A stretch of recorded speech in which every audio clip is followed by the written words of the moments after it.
After seeing over 160 new movies this year, Wow. I have a clear list of my top 10 favorite films of this year, so let's talk about them. Hey everybody, welcome back to my channel. If you guys love to watch movies like I do, you guys are in the right spot. Make sure to hit that subscribe button down below and click that bell notification for more up and coming videos. Here it is, guys, my favorite films of 2020. We know how this year was, not very good. So let's talk about some honorable mentions. On the Rocks, a great father-daughter duo of Bill Murray and Rashida Jones that is snappy and a lot of fun. Onward, one of the two Pixar movies we got this year with some great animation and a fun fantasy element. One Night in Miami, a greatly directed film by Regina King with 4 great performances. Extraction, an action-packed film with Chris Hemsworth with a lot of great editing. Minari, a family drama that is filmed beautifully with a lot of heart-wrenching moments. I'm Thinking of Ending Things, a unique film with a lot of great directing and some moments that really do surprise me. Da 5 Bloods, directed by Spike Lee with riveting performances including Chadwick Boseman. Ma Rainey's Black Bottom, also starring Chadwick Boseman and Viola Davis in a script that allows for a lot of dialogue. The 40-Year-Old Version, a black and white film directed by Rhoda Blanks about a woman who turns 40 who wants to become a rapper. Those are films that I really did love that at one point were in my top 10, but the top 10 films came along and knocked them out. So here are my top 10 favorite films I think are the best films of 2020. Coming in at number 10 is Tiger Tail. This Netflix film was overlooked. This is about a father who moved to America, did the American dream, but he lost sight of what was really important, and that was his family. So throughout the years, over decades, his family felt very disconnected from him. And so the movie has a lot of upbeat moments in the beginning when he is excited to go to America, and then throughout the film becomes more devastating and more raw as he is more focused on work throughout the years and is losing sight of his family, and then it ends on a very emotional moment. Coming in at number 9 is Pieces of a Woman. This film starring Vanessa Kirby and Shia LaBeouf, who suffers a loss after a pregnancy. She feels very disconnected from her partner, played by Shia LaBeouf, and this movie is emotional, it's realistic, it's raw, that's not holding back anything from these characters. This movie focuses on what happens after you suffer a loss when you are pregnant and after you have a baby. It focuses all on that, and the film does it in a way that provides a lot of these emotional moments. They have these family members that are struggling to try to help her, and she doesn't want any help. She doesn't want to be around family or friends. She feels very shut off from the world, and very good performances throughout. Coming in at number 8 is Sound of Metal.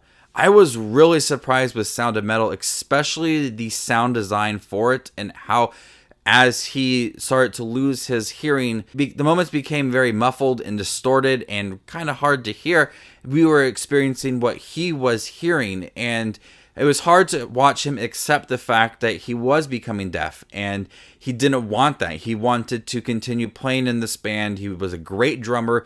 That's all he really knew. That was his passion, and watching him give it up to live in this community home with other people who are deaf and then going to teach young children and learning sign language from them, it ended on a touching moment for this character, going from someone who had a hard time accepting it all to kind of all embracing it. Coming at number 7 is Mink. This David Fincher film about the writing of Citizen Kane is a very unique film, black and white film that tries its hardest to be a film that looks like it came from that time period. And does a really great job with it too. The burn marks on the screen, the distorted sound, the different techniques to kind of give it that feel do work. And really great performances in here. Gary Oldman gives an Oscar-worthy performance. I really like Amanda Seyfried in the film. I just found this film to be real unique. How he wrote the story for Citizen Kane at his bedside, and kind of goes back and forth to when he got started and years before that as well, and kind of building up to that moment of him finishing up Citizen Kane. Coming at number 6 is The Trial of the Chicago 7. Aaron Sorkin's second directed film is even better than his first directed film, Molly's Game, and he is such a great writer. directing, writing The Social Network, and Steve Jobs. It's clear that this guy has a knack for having a lot of great dialogue, allowing for these characters to really have conversations that develop these characters, and the conversations just flow, that you're kind of in that room just listening to them talk. He really has this story feel very important, and he paints these 7 people as heroes during this time period when they were regarded as people who were creating havoc. And there's a lot of court cases in here. This is your typical courtroom drama movie that's done in a way that it feels very important and very urgent as well. Coming in at number 5 is Soul, my favorite animated film of this year. This movie is not really for kids. It's very heartwarming. It's very touching. It's very depressing and sad too. Makes you really think about your life, because this movie centers around finding your purpose, life and death, and then like the great beyond. Jamie Foxx and Tina Fey voiced these characters in here. Joe Gardner and 22. They got really good chemistry. They have a lot of great animation for these characters, and they're learning the things about themselves throughout the journey of trying to get Joe back to Earth so he can play in this jazz band. He's realizing things about his purpose because he thinks that his purpose is to play jazz, and it may not be that. It may be something just a little more. And the journey along the way of finding yourself is very strong within this movie. Coming in at number 4 is Promising Young Woman. This is a revenge thriller that does it in a way that at times does not feel like a revenge thriller. When you think of like a revenge thriller, you might think of something that's very violent and gory, but that's not this. There's moments in here that are heavily implied that she is a killer, but we really don't get to see that. And so it's smartly written because there's like this gray area. Is she a killer or is she not? She's very sinister.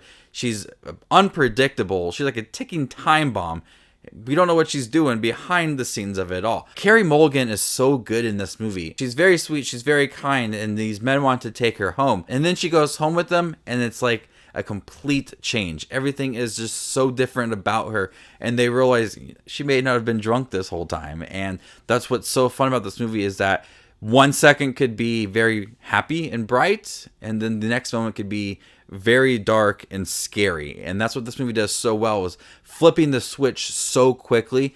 Carey Mulligan is great. This movie is entertaining from beginning to end, and it has a really good score with a song from Paris Hilton that I did not expect, but hey, I'll take it. Coming in at number 3 is Palm Springs. This is my favorite comedy of this year. Andy Samberg is one of my favorite comedians. He's my kind of style of humor, just really dumb and outgoing. He's living the day over and over again. And Kristen Melody is also in the film. She's a maid of honor at a Palm Springs wedding, and she meets Niles, who's very carefree. And together, they get caught in this time loop, and they're spending this wedding day over and over again. And what's fun about it is watching them accept the fact that they are in this time loop. It's a really strong second act of the movie where they're just really carefree and they're having a lot of fun. And that's when the relationship really develops throughout all these exciting moments, and they're not afraid to kind of ruin the wedding and have a lot of fun. And that's what I really enjoyed about this movie. It's hilarious, and there's also some emotional moments for these characters as well. One of the best written comedies I've seen in a couple years. Coming in at number 2 is Tenet. I've seen Tenet multiple times since I saw it in theaters back in August. And every single time, I just understand it just a little bit more. The first time I saw it, I was very confused with what I was watching. But upon rewatch, I kind of understand this movie just a little more. And I really do appreciate it. Christopher Nolan is a great director. Best film that he's ever directed? No, that goes to The Dark Knight. But this film is very confusing at times, but does it in a way that tries to make it very unique and engaging as well. There's a lot of great action scenes filmed throughout. A lot of moments that do feel like very typical Christopher Nolan. And a lot of plot points that are very surprising and make you go back and really think about the movie. So this is a very engaging film, a very smartly written film, because you have to really think about all of the previous sequences and how they kind of all tie together. I will admit though, it's kind of hard to understand at times, but it's great to have it on Blu-ray so you could have it with subtitles. But my favorite film of 2020 is The Invisible Man. This film came out back before COVID and back in February. One of the last few films I did see in theaters. And to this day, it's still my favorite film. It is a gripping horror film that is very intense. A lot of sequences in here.